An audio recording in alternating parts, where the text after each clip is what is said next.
I was 14. Okay. And I experienced my first hangover. Let me tell you that story. I drank all the money and whatever money on top that was given. Instead of calling yourself for a meeting and be like, okay, What is let me going on? use this. At least nikate hata angalau ninunue blanketi na bedsheet moja hata kama ni za mtush. I spent that whole semester without feelings.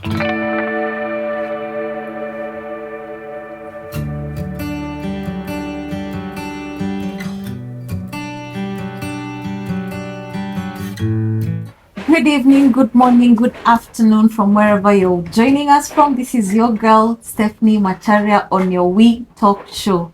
Today we have a very special guest with us. Her name is Teresia Modoni Modwi. She's going to introduce herself, tell us all about herself. We're still on the journey of talking about lives that touch us as people, because these are things that we go through in society. So, welcome to the show, Tess. Thank you so much. Tell us, our viewers, who you are and let us get to know you. My name is Tess Wanjiru Muthui. I'm a last born. Mm-hmm. I'm 32 years. Last You also a last born? Yeah. Yay, last borns. I'm 32. Mm-hmm. I was born 32 years ago. Mm-hmm. I work in cosmetics. Okay. I'm a cosmetic formulator. And what that basically means is that the science behind cosmetics. The chemicals yes, and the formulas. Okay. It's basically doing the formulas for the cosmetics. Mm-hmm. Yeah, the ingredients for the cosmetics. Okay. Yes, that's all good. that means. Yeah. I'm a businesswoman. Mm-hmm. I have my own company. It's called Tati's Beauty. Okay. We specialize in organic cosmetics, so we try and keep it as natural as possible. Mm-hmm. And that's about me now. Oh, I have a son. Okay. I would never want to forget to mention my child. I have a beautiful 5-year-old baby boy. Oh, why didn't come with him? Well, he's what we would call a hyper child. It's raining. It's raining also. I love mvua, it's raining. Then he would be so bored right now. I thought he's with his grandma right now, so they're having fun. Up and about, he's better off. They enjoy grandmas. Yeah. There's no point of kasirika sahi. Yeah. Okay. Yeah. So tell us about your journey and why we're here today. Okay, well, I guess I can start from when I was young. Okay. I grew up in Rongai, a part of Nairobi. Is it really a part of, back then it was sort of a part of Nairobi. Yeah, it was still in Nairobi. Rongai in the 90s. I grew up in a violent home. Okay. So my dad he drank a lot and he'd come home in the evening drunk and violent. So I witnessed a lot of that up to the age of around 7. And when you're young, you don't really realize it. So like at the time, I don't think I really realized that it was something weird. I felt different. You know what I mean? So at the age of 7, I think earlier than 7, when I was like 6, my mom left my dad. So we moved to another house, but still in Rongai. Okay. So they still had their dramas. They still had their domies. And then one day my dad came and he slept over at my mom's house. And he told us to wake him up in the morning. Actually, he told me to wake him up at 5 in the morning and he'll take us shopping. You know, kids love that. Wake me up, we'll shopping. go. Yeah, we'll go do things. And me, I was a daddy's girl. Like, till today, my mom says, you and your father used to go to the supermarket and come back, and you have the strangest things. And I ask him, what is this you bought the child? And he's like, I don't know, she wanted it. Whatever you say you want, he gives. No, he's just like, okay, put it in the trolley. So now he told me to wake him up at 5. We're going shopping. And I was like, yeah. And I was there. You didn't sleep. I don't even know how I knew it was 5, by the way. I was there at 5 a.m. I think now I was 7 at this point. So I went and woke him up, but he wasn't waking up. Tried to wake him up again, he wasn't waking up. So then my mom woke up and she was like, it's fine, I'll take you guys. wherever your dad said he would take you. So we went. At this point now, I don't even remember where we went. And we came back at around 1. I remember it was 1 p.m. And me being daddy's girl, I ran directly straight. To the bedroom. And he was still asleep. Okay. He was snoring. So then obviously my mom had realized something is wrong. So she carried him, called them his brothers, because my uncle was our neighbor, and they carried him to the car and drove him to the hospital. So it turns out that he had injected himself with insulin. And he wasn't diabetic, no. Oh. So in essence, he had committed suicide. And he came to do it. Yeah, he came to do it at home. Oh. Me till today, I really till today, I grapple with like understanding him and being mad. Like I oscillate between the two feelings. Like on any given day, today I'll be like, you know what, I get it. The poor guy was struggling with depression and it was such a hard time. He didn't make it? No, he died. Oh, sorry about that. Yeah, he died. He was struggling with depression, but like on another day, I'm just like, ungefanyia kenye ulitaka kufanyia na uko. Like, why? Why come all the way? Why come and then why tell me to wake you up? Knowing what you've done. So in essence, it's like he was making sure that I would find him. You know what I mean? But anyways, yeah. So from there... Or maybe he wanted to leave you with a happy memory of the shopping. How was that a happy memory? We didn't go shopping. He had already injected himself overnight. Yeah. Sorry about that. Yes. So from there, now you know African families. There's no way my dad's side of the family was going to accept that their son had committed suicide. Yeah, the mother has to. Yeah, it became my mom killed him or his land or whatnot. So before he even did this, I think a year before, or that same year, my mom has worked in NGOs all her life.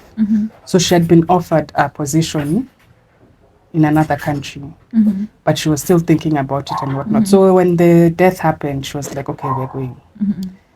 So me and my sister, we're just two of us. Me and my sister were put on a plane and we found ourselves in a different country, Zimbabwe. And I think this was within 6 months. Ooh. So we went to live in Zimbabwe. And while we were there, my mom was really busy because she had to work and she was traveling all the time. And I found myself alone. Oh. Your sister is young, My sister is older. Yeah. She was, I think, we stayed with my sister for a short while because when we went there, my sister was going to class 7. And in Zimbabwe, the education system, you do grade 7, then you go to high school. So she did grade 7 and then she went to boarding school. She went to boarding school. You were left alone. So I was left alone. I actually remember our house in Zimbabwe. I remember that office, that room that had the phone. Because I used to spend hours in there calling my mom. Oh. Like, can you imagine a 7-year-old has just lost their dad? And then in essence, this is like losing your mom. Yeah, because she's absent. And you're in a foreign country. No friends. You don't understand the language. Your sister has left, has gone to boarding school. I used to be driven and brought back to school by like various friends of my mom who would offer to help. So I spent a lot of time, a lot of that year, I think, 7 to 8. I was very sad. But I had like no way of expressing the sadness and like no one to express it to. And then my mom, like the family she came from is very, don't talk about these things. Yeah. They're embarrassing. So also to me, it was like, keep it to yourself. I can't talk to anybody. You can't really share with anyone. So eventually when I got there, I was I think I did grade 2. And then eventually my mom was like, it became hard for me to be a day scholar. And she's traveling so much. So I was put in boarding school in grade 3. So she used to leave you alone in the house? No, she would get like people to watch me or like sometimes I would go live with someone else. Like Kenyans in Zimbabwe. I would go live there. But eventually, when I was in grade 3, she put me in a boarding school. She found this boarding school where you're boarding during the week.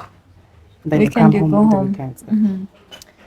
weekends. So what would happen then, because even before she put me in the boarding school, even the days when she'd say she'd pick me up, she would be late.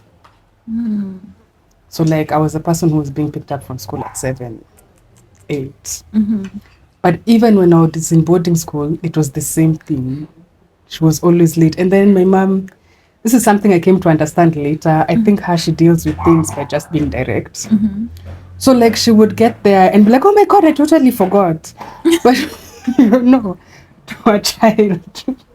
Yeah, the child, it's not, yeah, It's not understand. like, yeah, don't tell your child like you forgot to pick them up. Anyways, yeah. So that's a bit about where I grew up. And then when I was in boarding school, I was actually happier. I really, really loved the school I was in. But obviously it couldn't last. It was just a primary school. Grades-wise, I never did well. I struggled a lot in school, especially with the class setting. Because for me to focus, I think you can see now even as I'm talking, I'm either playing with my ring. Yeah. I'm a fidgety. I focus better when I'm fidgeting. And in the traditional school setting, fidgeting in class is not something that is seen. Exactly, yeah. So I had a lot of trouble in school. I had a lot of trouble. But you see, even in primary school, like that school was so nice that even if we used to do a lot of back and forth with the teachers, they found a way to channel my energy. So that school had a lot of sports options.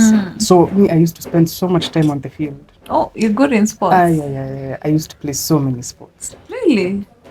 I'm not a sports You're not a sports person? I did everything. I did athletics, like all the parts of athletics, high jump, hurdles, long jump. Look at your face at you running. That is torture. That is punishment. Imagine that is when we used to get punished. Run to the Go and field, 2 laps. That's a punishment. So let me tell you, in our primary school, we used to go to class until midday. And then the afternoon was divided into 3 sessions of sports. Mimi, I was busy all 3 sessions. I was busy playing something or other. Either I played hockey, I did swimming, there was the athletics, I did tennis. And if I couldn't find anything to do, I'll go and jump on someone else's practice. Like, You are that athletic. I was a very athletic kid. And I think that's why I really enjoyed primary school, because it gave me a way to channel some of the emotions I was feeling. But then obviously I had to leave primary school. Yeah. And then like I didn't do so well in their version of KCPE. So what used to happen in Zimbabwe is that you were called to schools. I think like here also. Yeah. You're called. So I was waitlisted on the school that I wanted to go to with my friends, which I think made me a bit sad. So I ended up going to a different school. From your friends? Yeah. And then now I think that's when I realized that I'm the type of person who will be quiet unless like pulled into conversation. And I think when I was in primary school, my friends did a really good job of doing that. Or somehow that school was a godsend to me by the way when I was young. Because somehow I just felt they fill the gap that you had. I felt like I could mix in. But now I was dropped in high school and I'm realizing that maybe I'm a little socially awkward. I'm a quiet person. Like I don't know how to make friends. That's what I was realizing. Yeah. And I think that is when depression started setting in, like low key. But then again, us who grew up in the 90s and now by now early 2000s, you don't know. You won't go and say I'm depressed. Yeah, you don't know the term. You don't even know what is going on. Exactly. Yeah, you just don't know. You're just feeling some type of way. Mood, yeah. I'm moody. And then now you're being labeled moody. And my mom... You have an attitude. You have an attitude. Oh, I was Madam Attitude. Where? I was the one with the attitude. And my mom has, like, remember I told you she says things direct. And then if it's in, like, something she deems to be an uncomfortable situation. So, like, I'm very quiet by nature. And so was my dad. So like if we go to gatherings where there are people, me, I will say hi and go back and, unless I'm spoken to, see ati niko na ubaya. If you come and sit next to me and speak, we'll chat. Yeah. But Yeah, true. I'm more of a, let me just be over here. Yeah, I'm an introvert. So, and my mom is an extrovert. So I guess my mom finds introverts weird. Yeah. So at every chance she would get, she'd be like, don't worry about this one. This one is like her dad. Don't worry about this one. This one is just quiet like that. So, I guess along the way, and now this is sounding like I'm blaming my mom a lot. I'm not. Let me just correct that. I am not blaming my mom. I'm just, it's necessary to explain the dynamics of my life.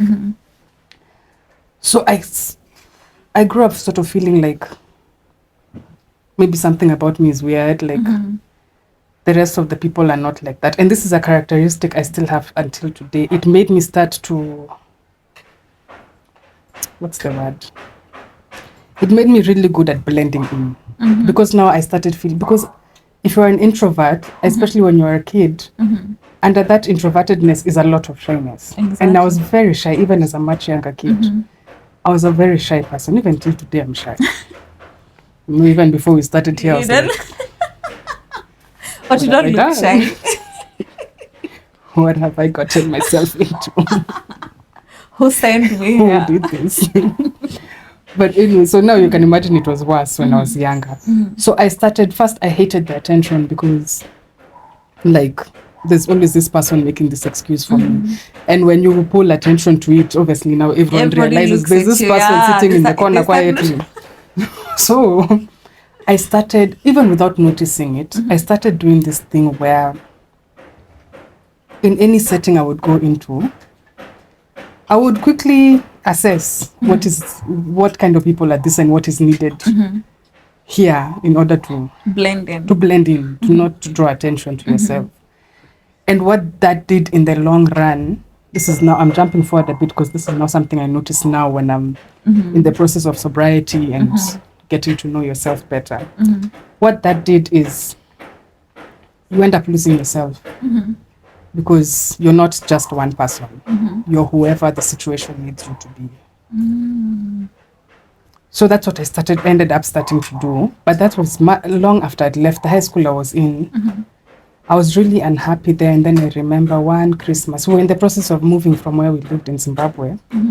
So one Christmas we came here to Kenya. And afterwards, when we went back home, I told my mom, I was like, listen, mimi sirudi kwa hiyo shule. Now Zimbabwe. Take me back there where we were. Kenya. I liked it. So she found me a boarding school here. And now here is where I discovered, where I did that thing really properly. Because like obviously the first time I was shy. I was really scared. But then I found myself, I read the situation. I came in, I went to GCSE. So I came in year 9, third term. That time I didn't really make friends.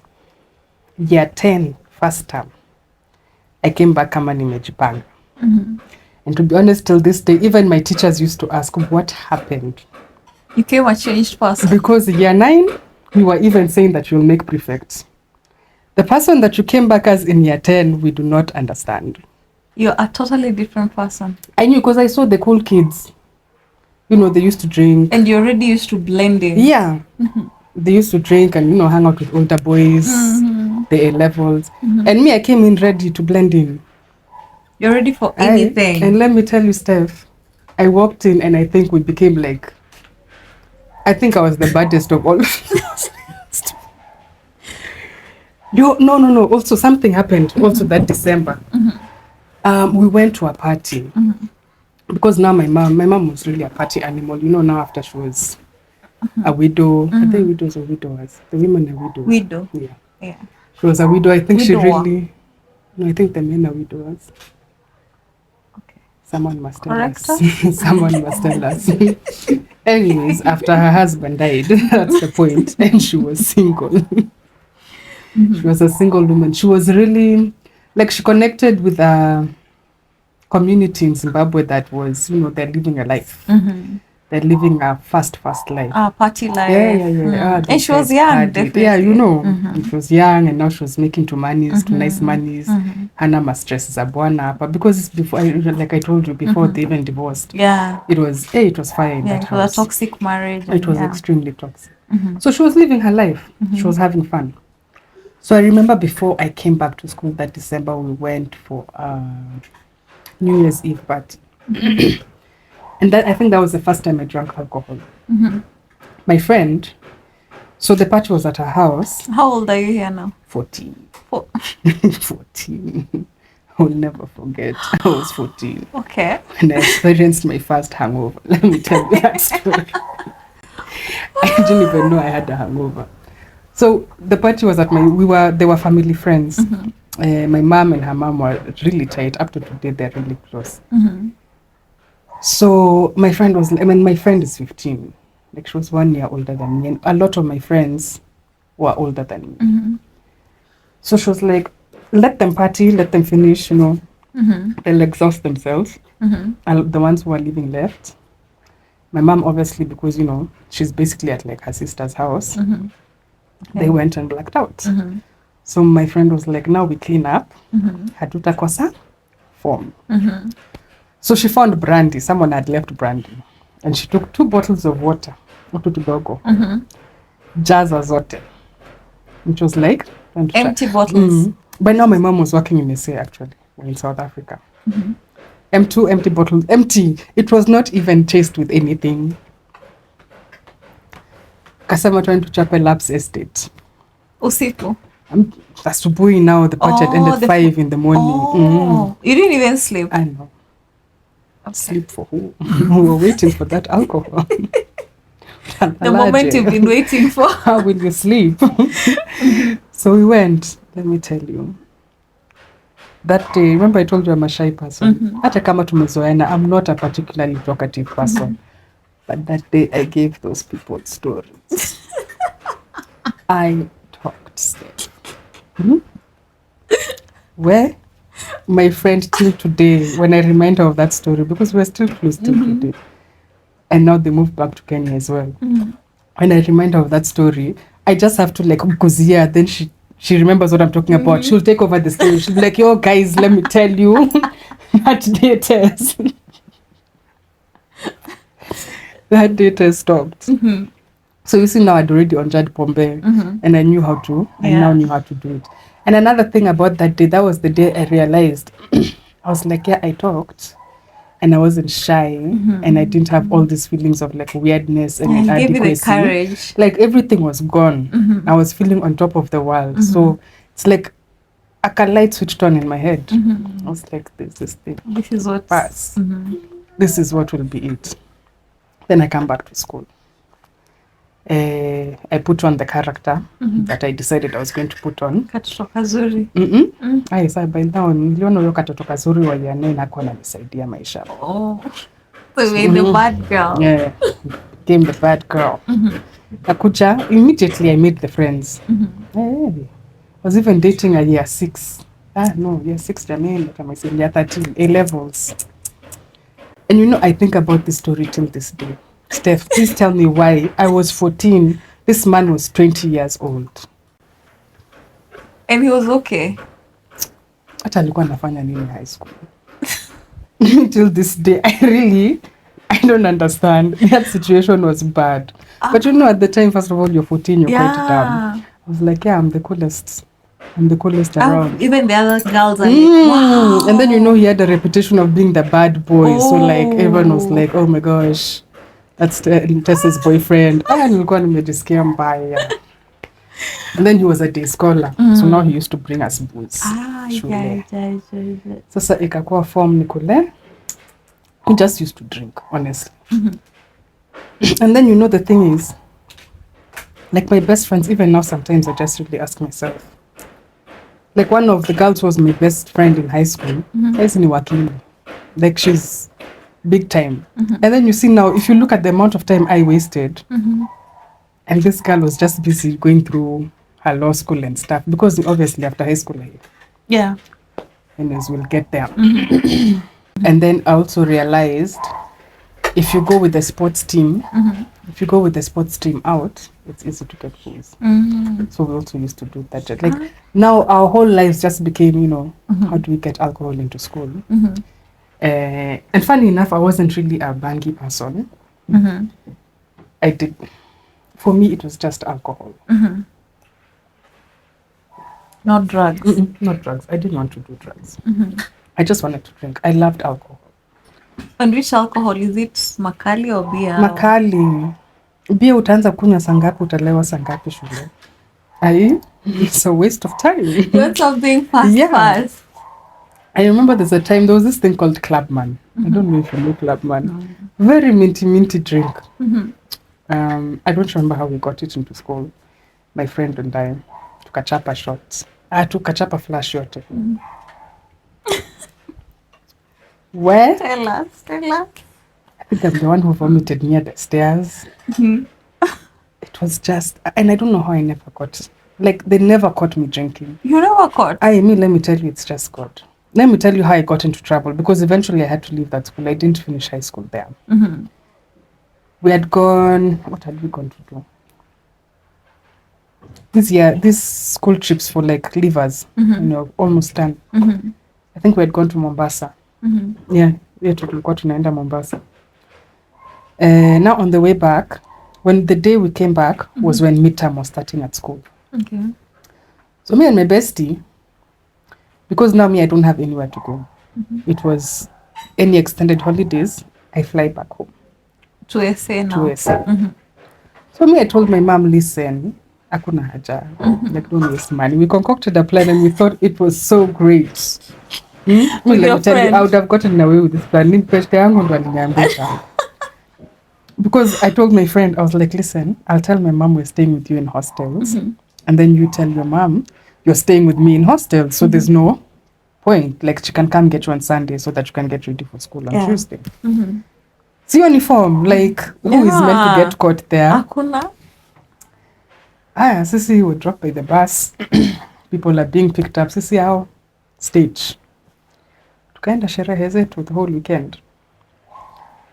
Now, what this girl had told her parents, or it was a misunderstanding, or whatever happened, her parents understood that we're coming back from Coast on Sunday.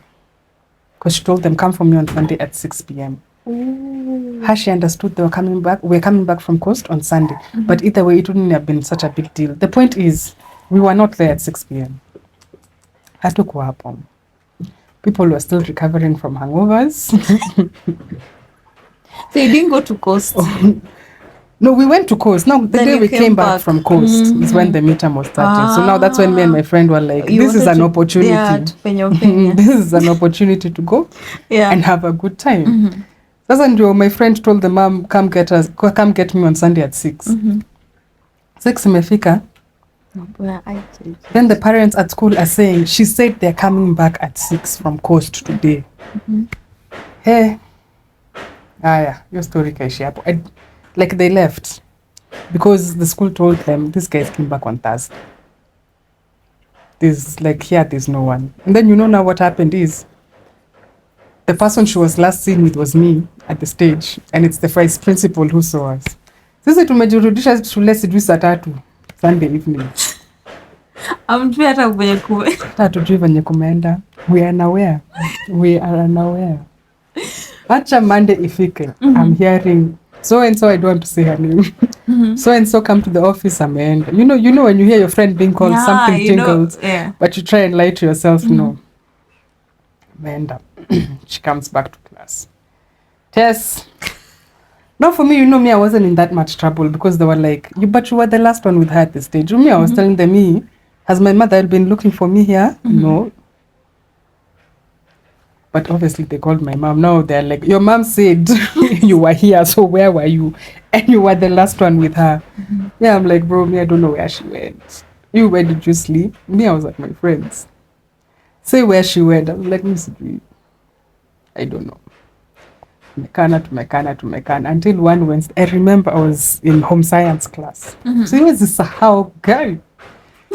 Oh my God. They called my mother. My mother had to travel and come to the school. So they've called me out of class. Me, I'm just going there, like, being cocky. I'm like, watu wataachana na mimi lini? Where? Let me walk into that office. My mother spoke to me in Kikuyu that day. Kaniambia nitakurudisha kwa watu wenyu Murang'a. Shida yako ni gani? What is your problem? Digna wakunike. Mpaka our principal alishtuka. She's like, okay, maybe I shouldn't have called this one. We the wrong number. Yeah, my mom was about to smack me in that office, but they were. Anyways, long story short, me, I was suspended for lying. Because the things I was saying weren't making sense. About that weekend? Yeah, they wanted me to give her up. They wanted us to say we went partying. And me, I was like, bro, I don't know. So were you like with her? Were you in your story? You're with her? Yeah, we were together. Because you're not in school. In my story, no, Apo I rucad her now. Like we rucad each other, we don't know each other. Where were you going at the bus stop? Tess went like this and me, I went like this. Okay. Anyways, obviously they saw through it. So after I was suspended, my mom was like, nishajua maneno za, I'm not going back there again. So I moved schools again. And now I went to a really bad place again. I say now. I hated that school. But anyways, alcohol was still coming through. There were still people to drink with. So maisha ikaendelea. Somehow I got through high school. I didn't fail too badly. I mean, I didn't do great. And it's now only later that I discovered I have ADHD. Like me and my learning, I'm not someone who learns by sitting in a room for long.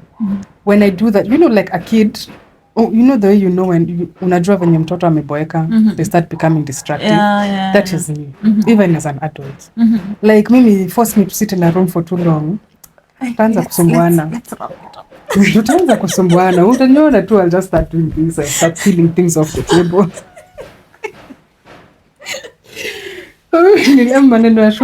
By the time I even finished, my mom was like, you know what? You actually did better than I expected. Because wherever you umesumbua. So she was like, what do you want to do in university? I was like, I wasn't really bothered. She's like, by this time it had become obvious that I was battling some sort of... And does your mom know you're drinking? By this, yeah. No, bado. By this time, but and there's something I'd forgotten to mention, by the way.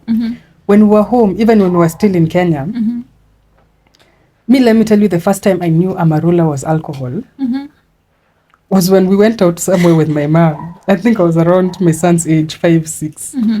We went out somewhere with my mom and she was drinking Amarula. And I was like, even me, I want some. My mom was like, okay, where? Shut up. That's when I knew, okay, maybe this is not something you ask for in public. Juu nyumbani, she pours a glass for me and my sister. And the Amarula? Yeah. So where have I been? We're in the house. 5 years? Yeah. You're drinking Amarula at 5 years? Yes. Okay. And? So in that context, my mom wasn't really strict with alcohol. She was, so in high school, she didn't really know I was drinking. But like there's another time I was 14, I don't remember what we had gone for. And like she gave us wine. Like my sister was drinking wine. She was like, I also want a glass. And she was like, fine, you can have a glass of wine. And like as time went by, now I got into university. Saa kuna kitu tunafichana. It used to be a thing of, once my mom had a really bad habit. She wanted people to drink with. She'd pull out wine and there'd be bottle and bottle after bottle after bottle of wine. Nyinyi mutalewa, munaamshwa saa moja kama amekasirika. And she doesn't get hangovers. Now she's mad that you guys got drunk and you have hangovers. And you're not waking Get up and go and buy bread. Fanyeni kitu amutalala hapa hadi saa 4. Nani aliwaambia mulewe? Na ni wewe ndio ulikuwa unatupea pombe. Anyway, so my mom has never been strict like that with alcohol. My mom even till today with my son. Juzi, we had a big argument. Drew, okay, mama, don't get mad at me.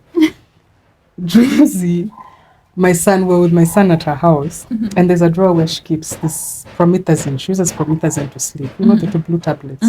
So my son keeps going there. I'm like, toka hapo kuna dawa hapo.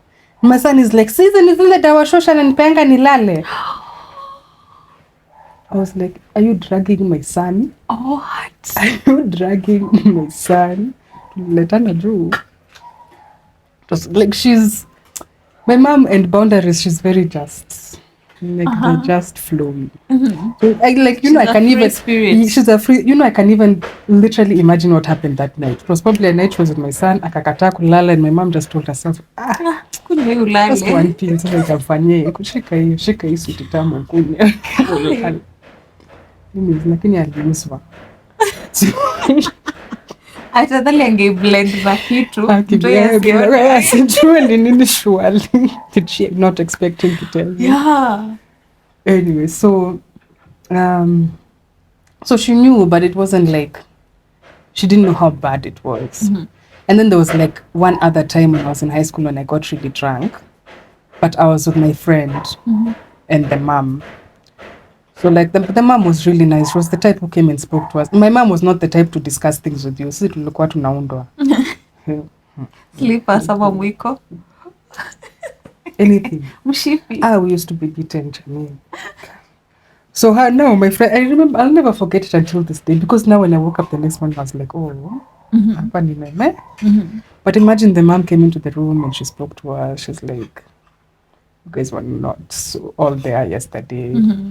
We were like, no, obviously not uongo wetu. It wasn't alcohol. At the end of the day, she was like, listen, just don't do that again. Otherwise, I'll have to have a discussion with your mom, Tess. And you, my friend, just, you don't behave like that. Yeah, and we were reprimanded na hiyo story ikaisha. But other than that, I had never been drunk in front of my mom. It was a bit later. After I finished high school, actually, I did 1 year of A-level.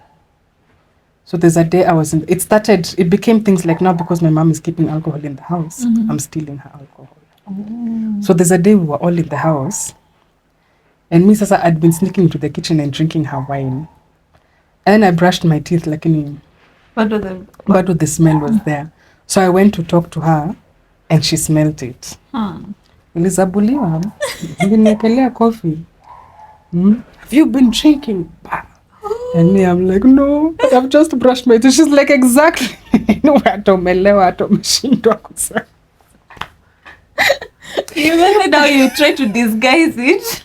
I don't know where that came from, but I remember that's what I was like, but I've just brushed my teeth.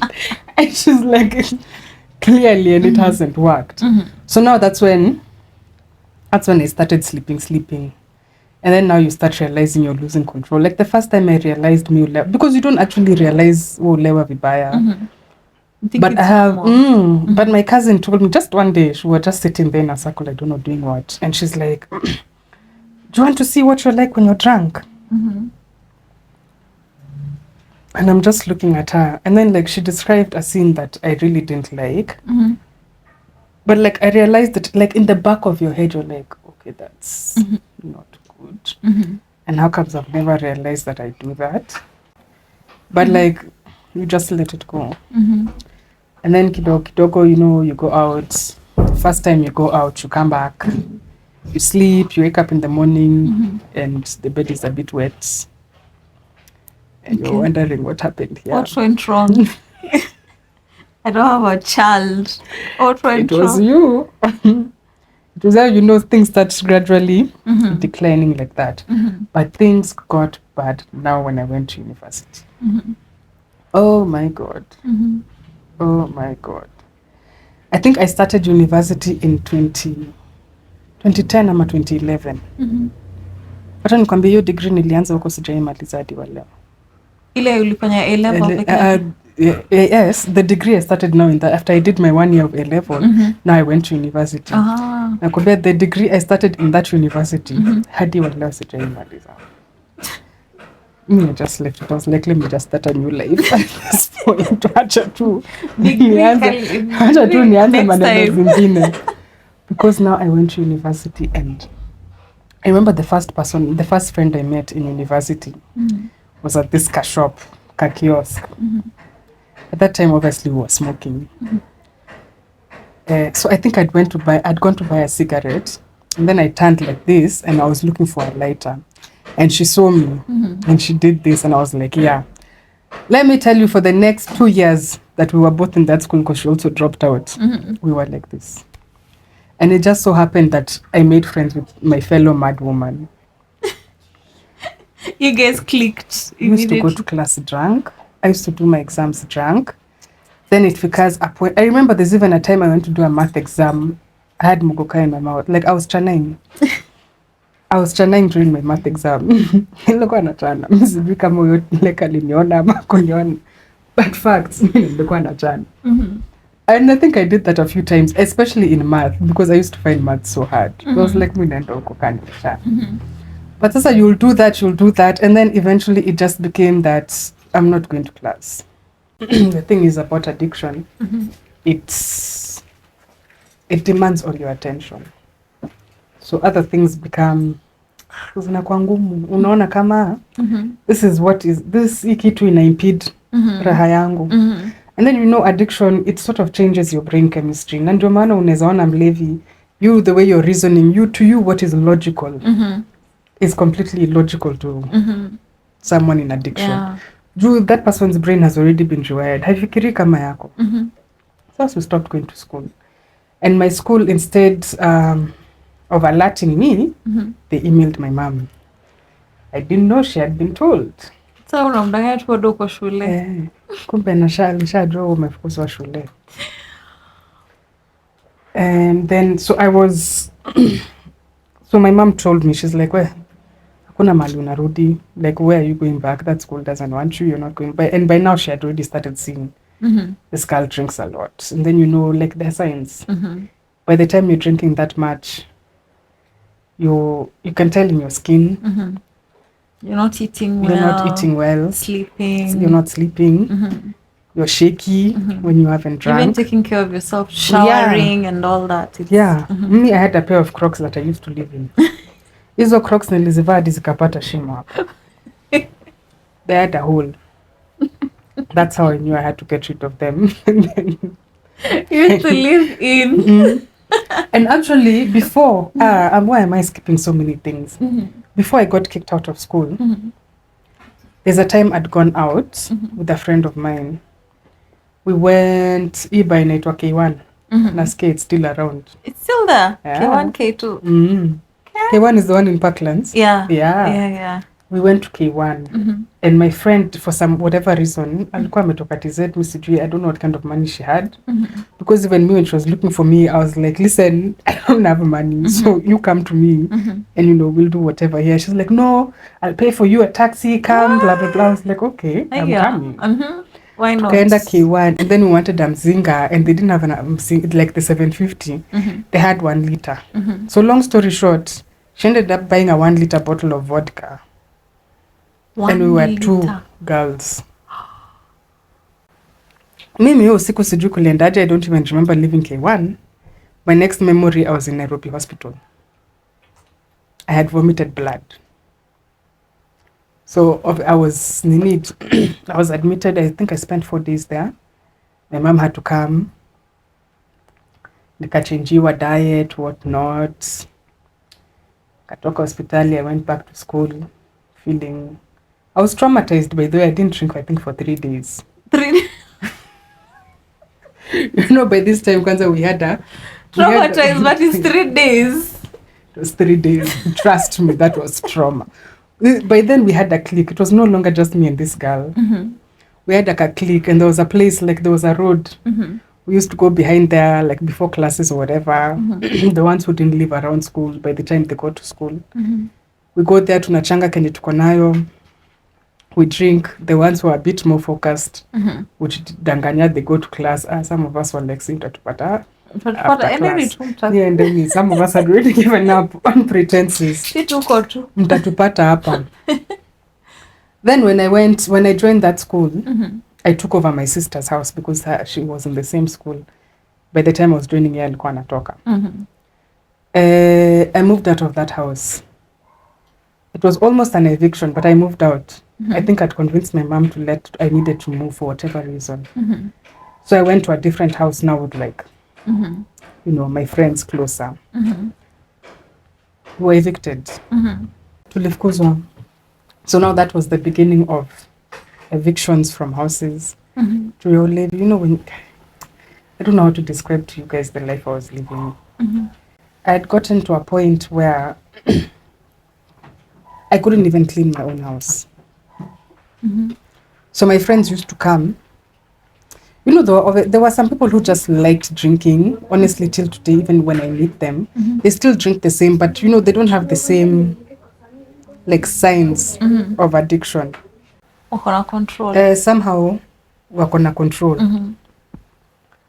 So because they wanted to drink, especially in the mornings, bado walikuwa wanataka kutoa lock. And because I lived far from my mom, unajua our kids wenye wako mbali mko na pocket money. The ones who come from home, it's a bit harder. Mnaambiwa na kupea fare. Peke yake. So they used to come to my house early in the morning and clean my house, and then I would buy kutoa lock. I think about that till today. And these were guys, can I just mention? Men. They were guys. I would not call them men because at that stage we were in.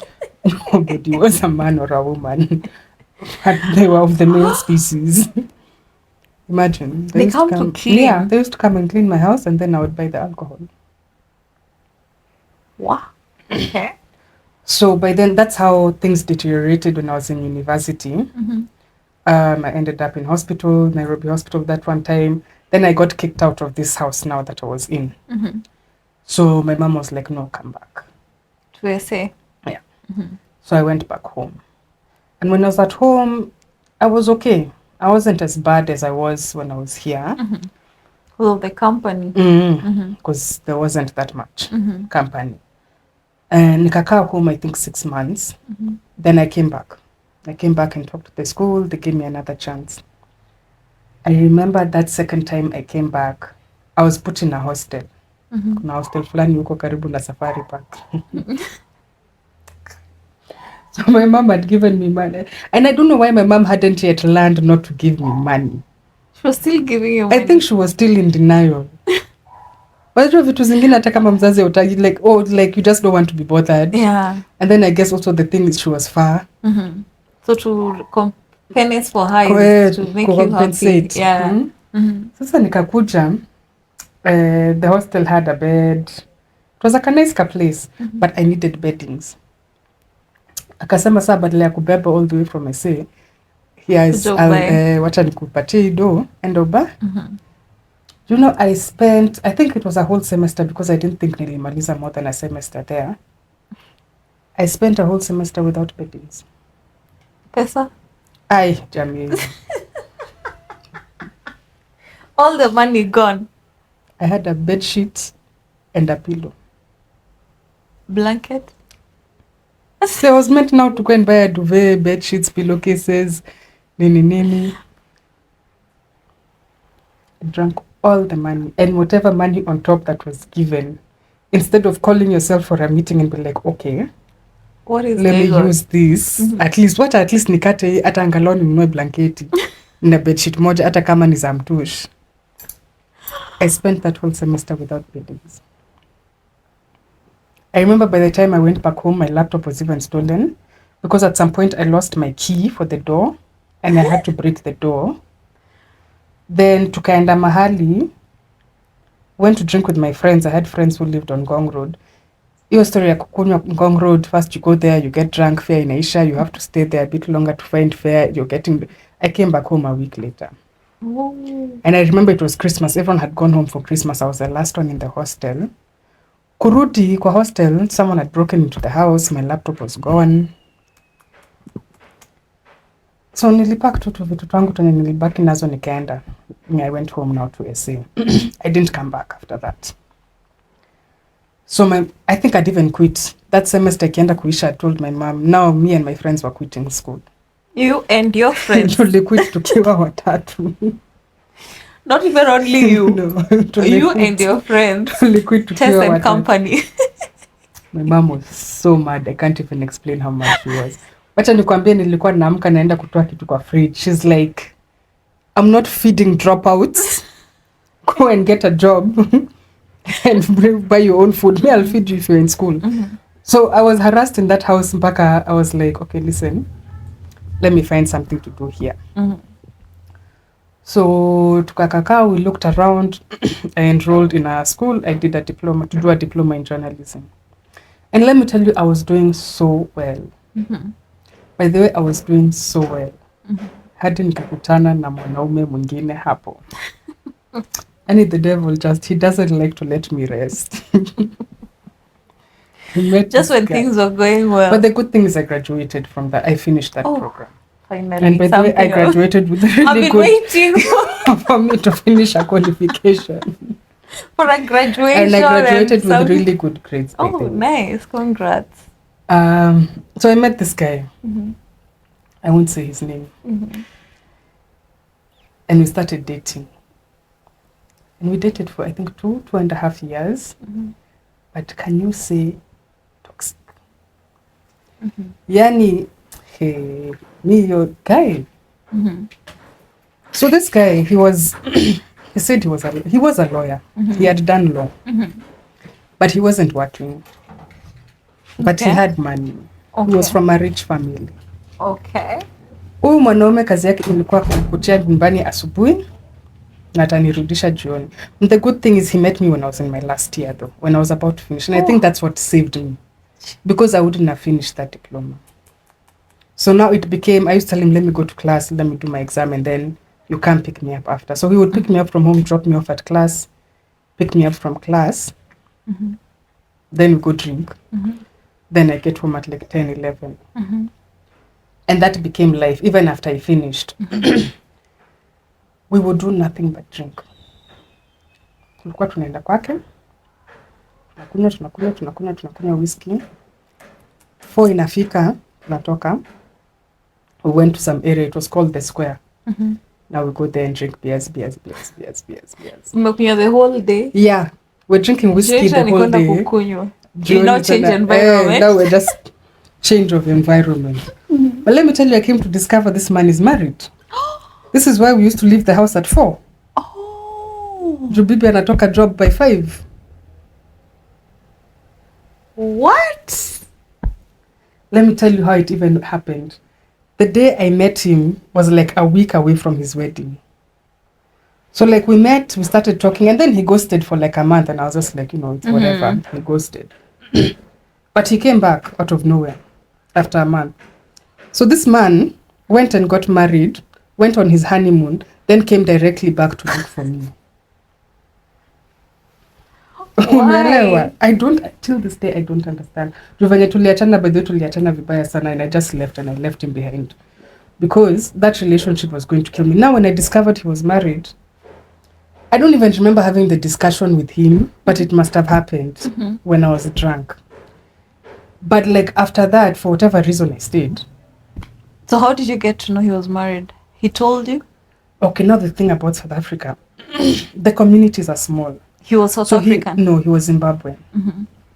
So for me in South Africa, I used to hang out with Zimbabweans and Kenyans because I grew up in Zim. Yeah. And the Kenyans because you get. So there was this guy who was Ugandan, but also lived in Zimbabwe for a long time. And he knew him. So like we were talking, and he was like, I saw you hanging out with so and so. And I was like, yeah, like we have a thing. And then he kept quiet that day. We were very close. That day he kept quiet. The next day, he told my cousin.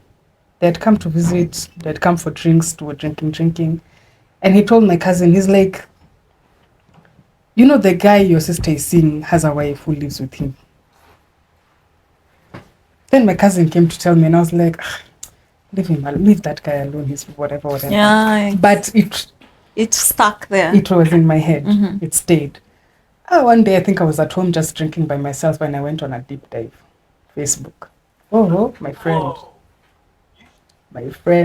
I found what I was looking for.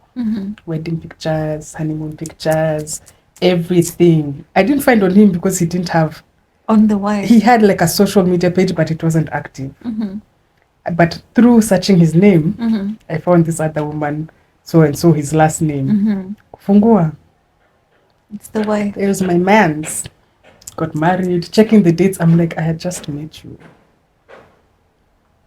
And this went along for 2 years? Yeah. Don't ask me why I stayed. I think I think another something I now realized later, I had an issue with being alone. I didn't like being alone, even like friends wise. Like I would be friends with such unhealthy people. Like people who are not even nice to you, and you know like this person is not being nice to you. But you'll just like, I have this tendency, and I still do it even today a little bit, but like the good thing is now I know it's a thing that I now do. you've accepted it. And you know you can monitor it. First thing is, I won't believe that a person is bad until they really do like the worst. Like the worst, you know, something tangible that you can be like, oh my God, this person did. Even when people tell you, you're like, but the signs have been there. You know, I'm that type of person. Me too. I think I also have that thing. That tendency. Giving people like too benefit of doubt. And then by the time you realize you're like, usha, tendwa no metendwa. Exactly. But now these days I really try to stop. Like even recently I went through something similar with a friend of mine. Nilifika mahali alinifukuzia mtoto kwa nyumba yake ndio nikarealize huyu msichana si mtu mzuri. How? Like, and later I was like, and it's something I had been seeing. I'm like, in my head, I'm like, this girl doesn't like my son. Aja. This girl doesn't and like she's my your son. friend. You know, you can see it and I keep repeating it in my head. But something stupid just keeps me there. Until now, the day that she chased my son when I wasn't there, and my son came and told me. And then like a flip just went on and I was like, yeah. So it was real. Yeah. That's bad because the really child... Bad. It's really bad. It was really bad. I was so mad. Oh. But I was mostly mad at myself because I was like, you saw the you should signs, have had but your you sons kept... back from day one. Yeah. You kept sending him there. Why? Because it's something I'm working on till today. It will be a work in progress. So for whatever reason, I stayed with that man. Na tukaendelea kunywa hivyo. But now the thing is, from the day I discovered he was married, I think in his own twisted way, he felt bad. Ulim confront? I must have. This nilim confront, but let it just be on the record. The memory of that conversation is not there. You were drunk? I was drunk. So you don't even know how he reacted if he was... But a confrontation happened. Mimi sikumbuki kama ilifanyika. If he was like, kwani, so if I'm married or I'm so sorry, you don't know. I don't remember. But what happened from there is he started this gaslighting behavior. So like every day we would go out, tulikuwa tunarudi kama tumekosana. But I was always the one on the wrong. Oh, you were doing this and that. Oh, you were dancing with that guy. Oh, you were talking with that guy. Oh, what? So I became like...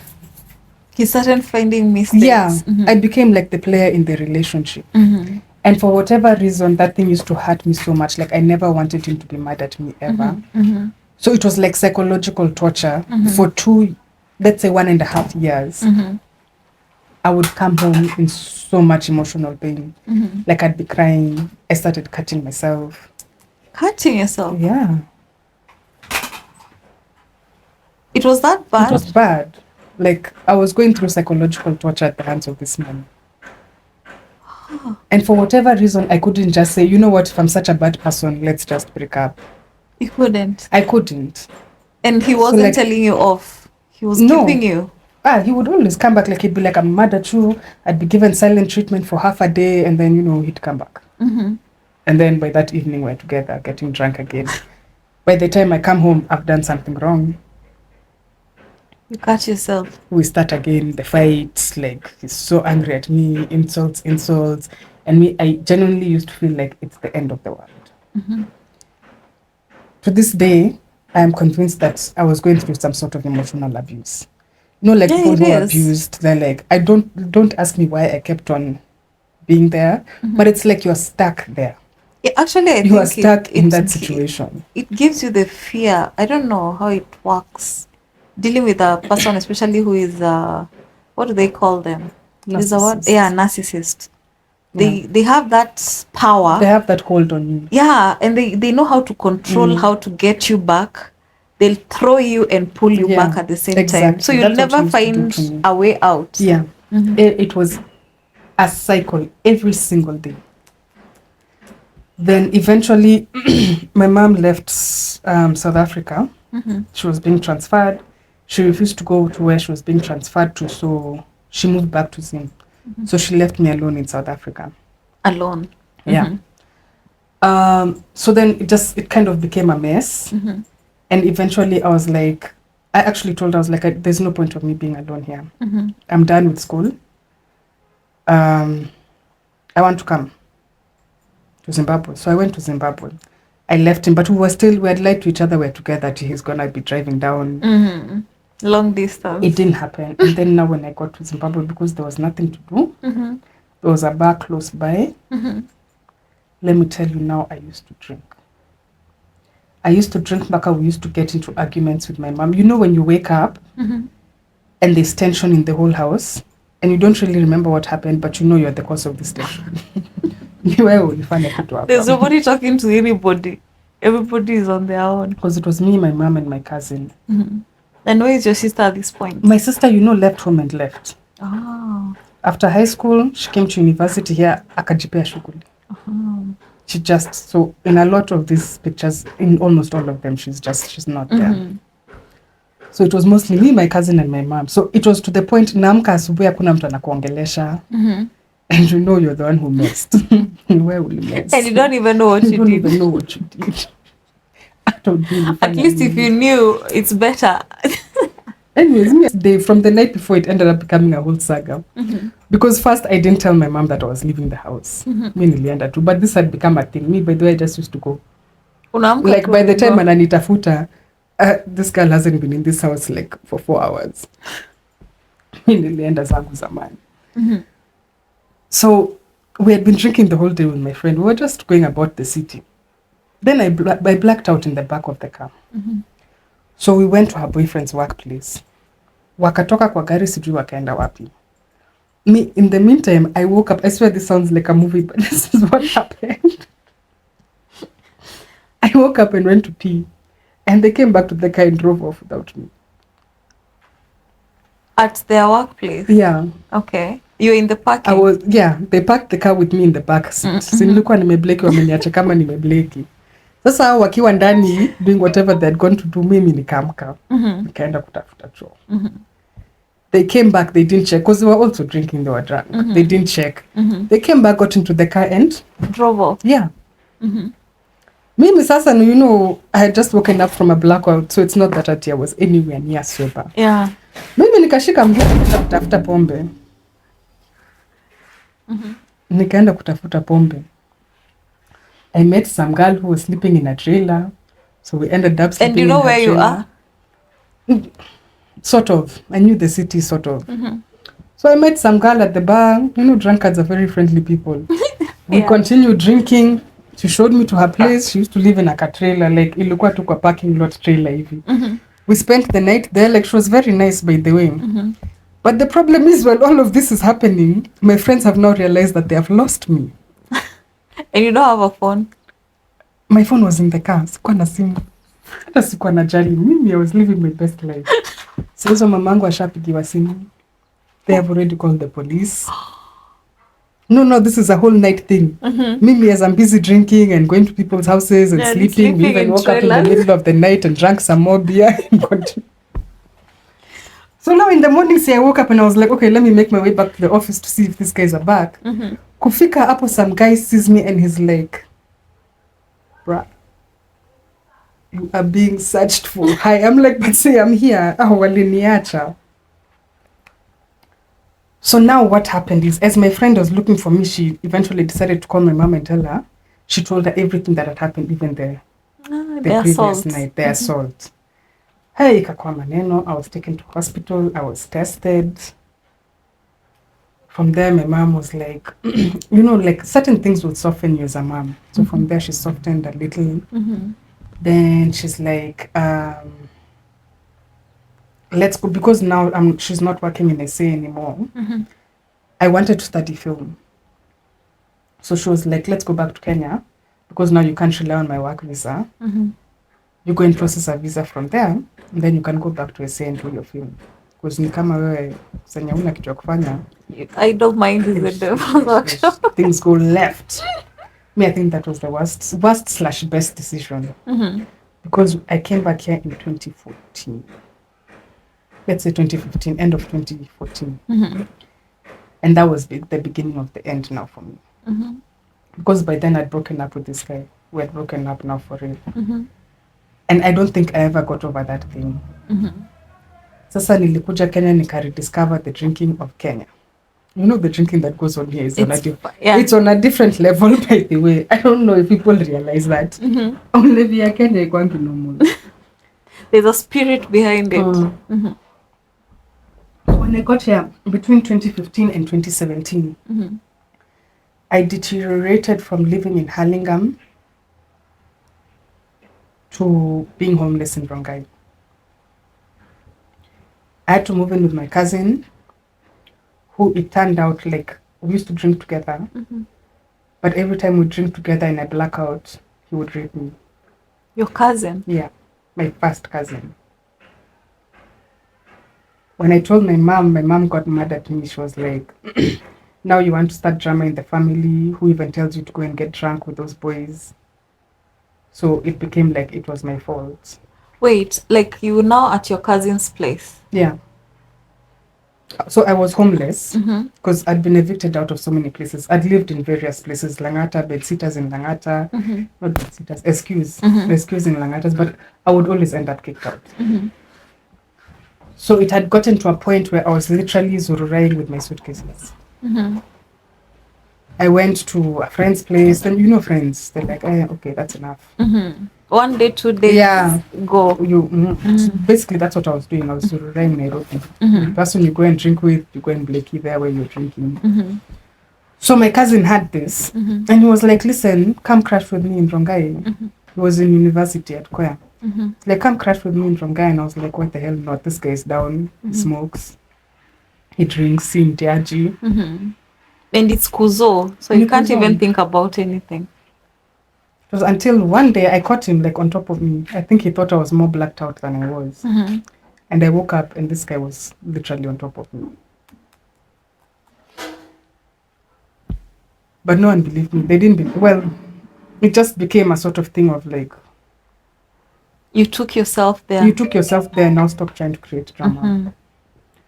There's a time we were beaten. That was the last time I fought. Guy, hiyo vita sijui tulianza aje in Rongai. Ulikuwa tu bado na makuzo. We had gone to drink in some dingy places. So me and my cousin, one thing you need to know about me is that I'm a very loyal and protective person. So like it's this corridor, it's like a thin corridor. So my cousin is walking in front of me and I'm walking behind him. And there are people coming this way. So they stopped. Me, I don't even know the communication that was going on up on Bele. I just remember that my cousin turned around and he had a bloody mouth. So even me, I popped off. I was like, why are you hitting my cousin? You entered in the fight. Do you know I slept at Nairobi Women's Hospital for 4 days? I had to go for physiotherapy for my collarbone up. How you were beaten? Hata hapa this car, you see, it's here till today. Ilikuwa ya hiyo vita. Nilitandikwa. I was beaten, my friend. What? Yeah. So eventually I moved out of now my cousin's house. Nikakutana na mtu mwingine fulani. Boyfriend again. Drunkard of note. Now that one used to beat me. For whatever, most of the fights I don't even remember. I just remember once he threw a knife at me. So what happened to your cousin? Like, did you report? No, reported to for sure. So it just ended like that? Yeah, mi nilimwondokea tu. And you guys communicate till date? No, we stopped talking. Actually, I started talking to him like 2 years ago. That's when I started talking to him again because of like certain things that happened. And I just sat down and realized this boy is sick in the head. He's actually not mentally well. So I was like, you know what, to hell with it. I went through what I went through at your hands. I have dealt with it. I have processed it. I have healed. At the end of the day, I'm the sober one here. So it is what it is. You forgave him and let him go. I let it go. Yeah. But at the time, even now, I don't know if they still believe me or not. But you know, I really don't care. Because right now, from a sober point of view, I can see there's a lot of sickness in my family. There's a lot. Especially the stigma of what will people say, don't say it, they'll judge us. And so unfortunately, some of the things that you have to deal with when you're healing and when you're sobering up is that you can't change people. And like one of the hardest things is that you see some things so clearly, and it's really painful to see, but you just have to get to a part where you understand them and you let them walk on their own path. Your path is yours and theirs is theirs. Nani evil. Boundaries. Yeah. You guys, if that's how you want to live your life, me, I can't live for you. Yeah. And I can't tell you how to live. Yeah. You work on yourself. Yeah. Yeah. Okay. So that I got to the point of rehab, I dated the violent man. Then for me, one morning, I really just woke up. I remember it was shortly after elections are 2017. And I told my mom, I was like, I'm going to rehab. Just like that? Yeah. And she was like, out of nowhere. Nobody talked to you, nothing. I just remember I was hungover. We were with my friend. Tulikuwa tunatoa lock. We started tunaitengeneza cocktail na orange juice na kibao. That's what we were doing. And as I'm talking to him, I'm texting my mom. I was like, listen, I'm going to rehab. And she's like, what? Okay. You do that. Tell me when you find one. So I have another cousin who had also sobered up. So I texted him. I was like, come, tuende tukatafute rehabs. And he's like, okay, I'm coming. Do you think they believed you at that time? Mama walikuwa naona tu. I think that's why even my mom was like, okay, you go find one. Like you find one. Yeah, you do the work yourself. Mimi hautanifanyisha kazi ya wana. Umenifanyisha kazi ya wana ya kutosha. So that's what we did. We went tukachapa laps. Ended up in a place in Kawasukari. I did my 90 days there. It was good. You actually went? Yeah. You were serious? I went. Tulienda tulizurura with my lock, with my vodka and orange juice, but I left it there in my Crocs. I think hata nilingia hiyo rehab na dera. I even think my eyes, I was like, I should look for pictures from back then. I finished it, we entered the gate, nikachapa flash, nikashuka gari. Oh, then they searched my bag and they found a cigarette. So I told that the counselor, she's like, hey, this one, you just know you won't touch it again. I was like, listen, can't I just smoke that one? And imagine they let me. They were like, "Twende nikupeleke huko nyuma." You went and smoked it? So I smoked my last cigarette. How lucky you were. Imagine, I just told her nicely, I was like, Jackie, there's no point of throwing away that thing. Let me just smoke it. And it was like, fine. Twende nitakupeleka huko nyuma. So going there, did you go with anybody or with your friend? No, I just went with my cousin. The one who had been through the sobriety process. Oh, okay. That's how it happened. I spent my 25th birthday there. I remember that day I cried. Oh. I was like, am I turning 25? I'm in rehab. My God. Even my mom had called me. My mom was like, just don't cry. Don't cry, man. It's okay. The point is you're fixing it. My mom is not a very emotional person. Yeah. So she was really trying. Yeah, she was trying. She was like, listen, don't cry. The point is that you're fixing it, okay? Just let me have my tears. But they got me a cake. It was nice. Then I got out. And then now that's how you know God works in mysterious ways. Because I got out 2017 December. I am a person who had sworn up and down, I am never having kids. Mimi nilikuwa naambia mama yangu, you just know your grandkids from me will be puppies. I used to love dogs. Remember when zako zitakuwa puppies? Because me, I used to love dogs. I was like, we're just going to get really expensive puppies and those will be your grandkids. 2017 December nimetoka rehab. 2018 January or February, end of January. Nilikuwa harakati tu zangu thika. Someone started disturbing me over there. That was my father's son. Okay. 2018 November, I was pregnant. And the rest is history.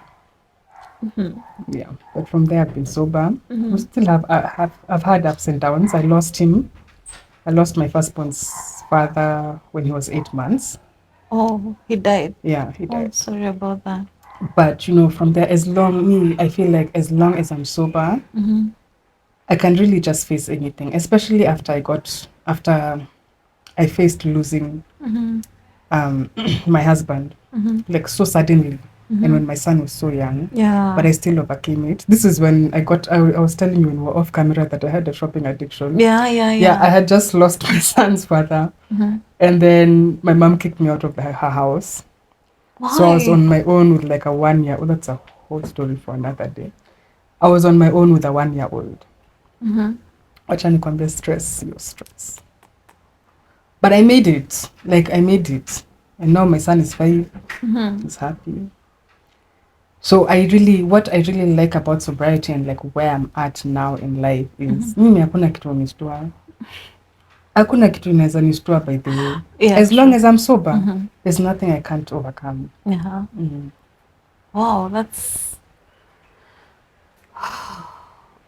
I'm speechless. that's a story. That's not even a story. It's a journey. Like, wow. That is my journey. How did you like survive? Friends, family? How did you connect with your mom? It's been a journey reconnecting with my mom. It still has its ups and downs. But like I said, it's, addiction does not happen in a vacuum. You have to be in a environment that fosters it. There's always that one child of the family who's sensitive. And me, like my mom says it even till today. She's like, hey, don't say some things around Tess. You know how sensitive she is. So I think for me, my way of dealing with the chaos around me, around my world, was through addiction. But now that I sobered up, when you're there's something called a scapegoat in the family, especially in a family that's going through trauma. The scapegoat is, okay, this one is already exhibiting bad behaviors. So hata kama there are other bad things going on here, it is let's just transfer all that trauma there. So when you sober up, I remember I went through a phase where I was so angry, especially towards my mother and a bit towards my big sister. Because you sit down and you realize, okay, it's fine. I used to drink and I've been through all this addiction. But I wasn't that terrible. You people made it seem like I was doing all this out of nowhere, out of nothing. A lot of my memories, like my mom tried to gaslight my memory of how my dad died. She had lied for a very long time. By the way, I'm the one who found his suicide note. She had actually lied to me. She's like, he died of diabetes. But I found his suicide note and I was like, what is this? So like, you see, gaslighting tendencies like those, like, because I started acting out, they were like, fine, let's just dump all these problems onto you're the one who's ruining the family. But when I sobered up, it became so clear to see that the problems are still here. You guys just now you're scrambling on how to face them because now there's no one to dump those issues on. So there was a lot of tension for a while afterwards. Because, now I'm sober. You can't gaslight me anymore. You can't say, oh, but it's because you're doing this and this. Yeah. Me, I haven't done anything, but this is still happening. Yeah. So it was hard. It was hard for a while, but we're finding our way back. You have any hard feelings towards them? I mean, no. You freed yourself. I won't say I have hard feelings. I wish they would, how do I put it? I wish they would work on themselves a bit faster. But, that's not a hard feeling. That's but have you talked to them and told them, I've spoken if a you lot did with this, my sister. Maybe I wouldn't have ventured into this. I've spoken a lot with my sister. With my mom, it's not that easy. I've spoken. There's a stepdad in this whole story. How have I spoken about my whole life without mentioning my stepdad? I've spoken a lot with my stepdad as well.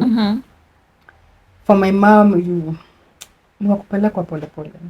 Because she's from. I think women from back then had to face a lot, and I think she just closed off such a big part of her life that she can't face it. You literally, I go and mention certain things, you can see the violence boiling in her face, and I'm just like, never mind.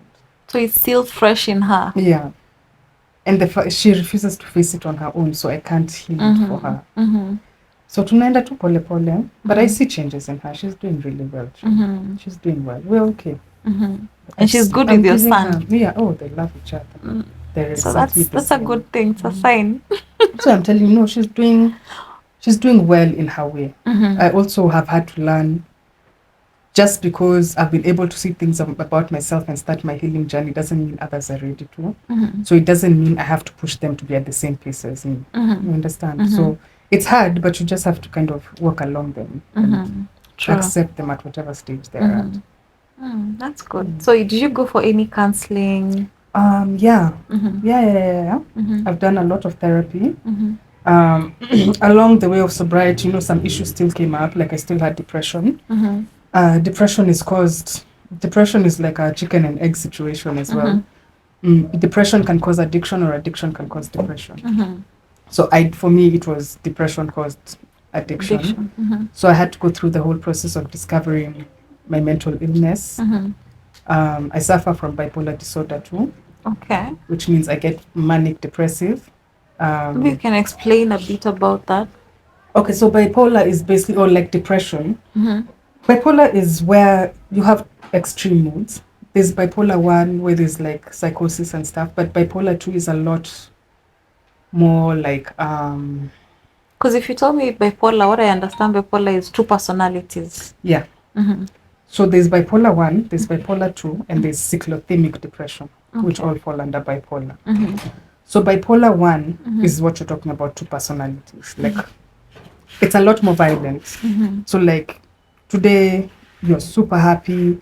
A lot of the patients go like into psychotic breaks where they start doing like, ununderstandable things. You're spending a lot of money. You're talking at the top of your voice. And then the next day you're in bed for 3 weeks. You don't want to talk to anybody. You don't want to do anything. That's bipolar 1. Bipolar 2, so in bipolar 1, it's called hypomania. In bipolar 2, it's called hypermania. No, bipolar 1 is hypermania. Bipolar 2 is hypomania. It's called hypomania. Just meaning that the hyper part of bipolar 2 is not as pronounced. It's limited. It's limited. Like you'd have to really know me well to be like, this girl is going through. It's changing. Yeah. This is not test. This is not the test. The other test. Yeah, because like I'll be a lot more outgoing than I normally am. I'll be like, I want to be outside, I want to do this, and making even without alcohol, like when you're sober. Yeah, sober. I'm making a lot of plans, I have a lot of energy, I want to talk to people, just small things that are out of my character. Other people will be like, oh, she's extroverted. Yeah. But other people will be like, you guys were saying she's an introvert. No, she's exactly. What is very pronounced in bipolar 2 is the depression. You go down. You just go down. And it can last even months. So, and then there's cyclothymic depression, which is you're depressed 2 weeks of the month, you're happy the other 2 weeks. Or you're depressed 6 months of the year and you're happy. Like it just goes circular. Bipolar 1 and bipolar 2, there's no specific pattern. You can be normal. Happen anytime. Yeah. You can be normal, then you wake up tomorrow. Something can just snap in you and you change. So I went through that process. It took quite a while for me to like, it's not to accept it, it just wasn't sinking in my head. Admitting to yourself. Because even when I was in addiction, the first time I got a bipolar diagnosis, I was 19. And I remember I was still in addiction. And they said, this girl has bipolar and ADHD. And they gave me a bunch of medication. And they're like, you can't drink on the medication. But me, I was like, it's okay, I'll drink on it. But as soon as I tried to drink on it, I was like, this is not going to work. This is not going to work because that was an error. So I was like, I'm not doing this. I stopped taking the medication. Then when I sobered up in rehab, also, obviously they made a diagnosis as well. But let me tell you, the mind is a weird thing. Because me in my head, and they claim up to today, it's even in my records, they said, we diagnosed you with bipolar 2. I'm like, you people told me I have depression. So I took medication for a while and then I stopped because, it's depression. And I thought it was fixed. Then I had my son and I got postpartum depression. So bad. It was so bad. So I went back on antidepressants. Plus the loss of your husband at the same time. Then he disappeared. He died. It was a disappearance. So technically we haven't buried him until now. He's not found? No, it's just not found. But why would you conclude that he's dead? Okay, this is how it happened. He had a cousin. I'm sorry to... It's okay. Let me explain it. He had a cousin who lived in Huruma, who was up to shady things. So it's like he ran away from Huruma and came to stay at my mother-in-law's. And because, his cousin is around, he was always there. They were chatty. Even the day they left, they were like, we're going to drop something off in Huruma. We're coming back. And they needed a car. So my husband called his friend who hires cars. And they left the three of them. Like, nika mi nitoke nyumba saizi nivae slippers. Like, you're not going Not to a carry far a sweater. off, No, yeah. like you're not going to carry a sweater. No, I'm coming back just now at 2 p.m. Na hivyo ndo walienda wakiendanga. How many years now? 4. They never came back. Their car iliokotwa Githurai. All of them? All of them are gone. The police, okay, this is what makes me just know they're dead, because don't let me get into trouble. But the police refused to investigate it. The person who's given the case, the first person who was given the case was, after a week, he was, what's the word?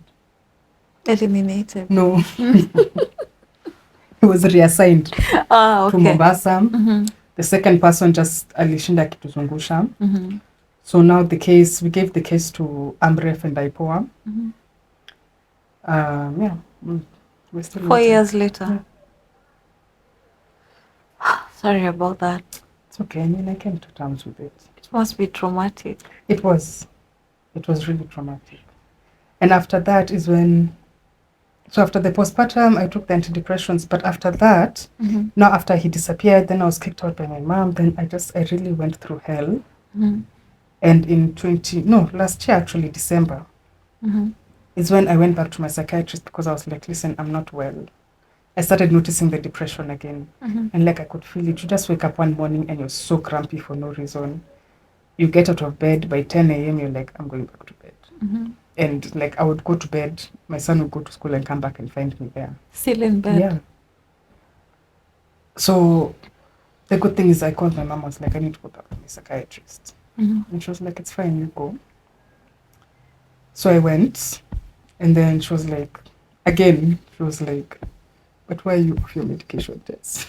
You are bipolar 2.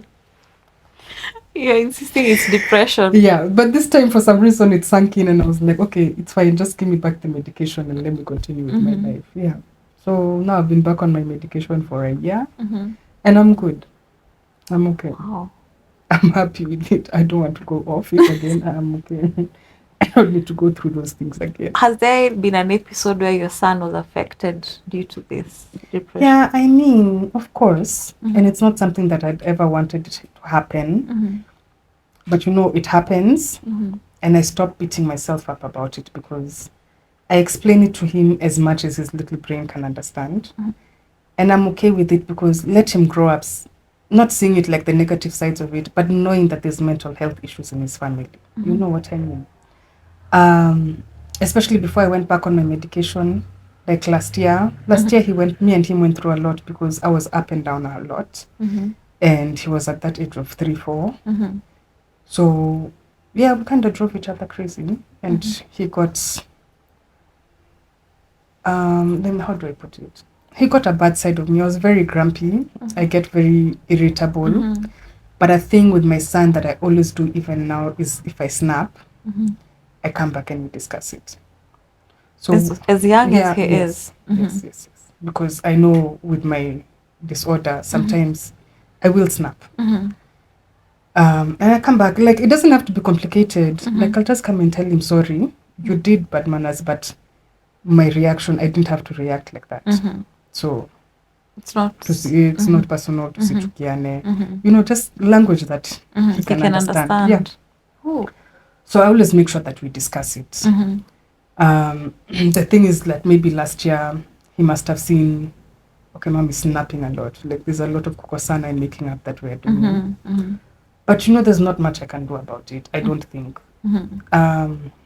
Except for take my medication and do my therapy and try to keep myself mentally healthy as possible. It's a reality. He's living with a mother who has bipolar 2. I'm alone. I try and give myself grace because the harder I am on myself, the worse it gets. I'm giving myself stress. I'm also now mentally. I start deteriorating. So I embrace our experience. Yeah. And we're very close, my son and I. Actually, people are like, oh, he's a mama's boy. And I'm like, yeah, who did you want him to be? He's mine. He's not, I don't understand. Very good question. Who's he meant to be? He's yours. Yeah. I don't understand that. Well, mama's boy. Yeah, he's mom's boy. Who else is he supposed to be? But yeah, and like earlier this year also, when I discovered that we're going to have an addition to our family, it was a bit rough because I had to change my medication to like addition pregnant. as in I'm expecting a baby. Oh, congratulations. So I had to change medication. It was a bit rough. And you know, like for women with mental illness, especially depression, things get much harder when the hormones start playing up. So pregnancy hormones plus medications that need to be rebalanced. It was absolutely chaotic. To balance the two. Yeah. It was really, really hard for me. But again, I tried my best. He did notice that I was sleeping a lot because he went and told his grandma. It's like, these days when we're at home, mom is always in bed. But as soon as my mom told me that, like, I tried to make little changes. Like, I tried to make sure I go and eat with him. We wake up and go for walks, which also helped me, by the way. Yeah. It helped me sort of get out of it a little bit. But yeah, I mean, it's my reality. I don't want to hide it from him. When I grew up, there was a lot of hiding done in my family, and I didn't see it help anyone. My goal is to try and help him understand it in as much of a healthy way as possible. Because these are things he's going to see. Wow. And it's me and him a lot of the time. So actually, you're doing something that so many parents wouldn't do. Like, even if they have grown-ups, it's very hard to share such experiences. Yeah. They'll hide it and try to... I grew up in that space of a lot being hidden. And I think I sensed it on some level. Like, kids will sense it. Kids are not stupid. True. They will sense something is going on. Yeah, true. So for me, I speak to him with language on his level. And the more he matures, I change language a little bit. Let him grow up just knowing, you know, this is what it is. I can't hide it from you. True. And it's not that it's a bad thing. Yeah. You're working on yourself. Exactly. Yeah, so... You're a brave woman. You are a very, very brave woman, and I don't know how to like emphasize on that, because the story you just shared is a story that will move people, and many people have gone through the same, and they don't have the courage. They don't have the courage to share it out. They don't have the courage to come out and express themselves because they don't know how to share it. Because like you said, you were raised somewhere. If you say so and so did this to me, it's wrong for you to say it. You're the one in trouble for saying it. Yeah, and you went there. You took yourself there. Like, it's having an accident and you're asked, why did you leave the house? So it's the same thing. So if such things are done, especially in the homes where you have kids and stuff, the kids will they'll keep the boundary, and they keep things to themselves. They can't share them out. They start sharing them with friends who are going through similar things, who cannot help them. Yeah. So the escape route is, let's do drugs. I tried it, I was high, I didn't remember my problems. Oh, really? Okay, let me try. Yeah. So you find the kids deviate from having a family that is supportive to start doing some certain things. Yeah, that's very true. So it's a very brave. It's very brave of you to come out and share your story. It's a really touching story, and we are sorry about everything that you went through, but you're a strong woman. Thank you. And at least you can tell the story with a happy face. Yeah. So it means you've healed. I learned to laugh at myself, by the way. One of the most important things is just learn to laugh at yourself, because some of those things are crazy. Like, not to laugh at yourself, I'll say, let's say you've accepted what Yeah. happened and you've healed. Yeah. So you can tell them because I know there's a time you wouldn't say them with a straight face. There's a You'd time I was break traumatized. down. Yeah. Exactly. Yeah. So you being now able to share it with millions of people with a smile and putting humor in everything was top notch. And I really admire that about you. Thank you. Thank you so much for coming to our show, and we really, really, really are humbled. So if you have any tendencies of depression and you would like to know how to go about it, especially if you're in Kenya or any other part of the world, please contact us, subscribe to our channel, share. Oh, Chanel, we have something for our guests. Yes, thank you. Welcome. Thank you. Oh, yummy. Thank you. Our guest is happy. Thank you, Chanel. So if you have anything like you want to discuss about depression and you'd like to know how she dealt with it, how she went about it, you're going through something like what she went through, being assaulted and not being believed is a very lonely place to be. If you need someone to talk to, she will have places to recommend, for example. So just contact us. You want to share the contact us through us or you? You want to share your number? Let them contact me through you. Okay. If it's okay. So you can contact us through We Talk Show, and I will direct you to her, to Tess, and she will tell you how to go about it or where to go and how she went about it. Thank you so much for your time. Have a good evening or good night from wherever you're watching us. We love you.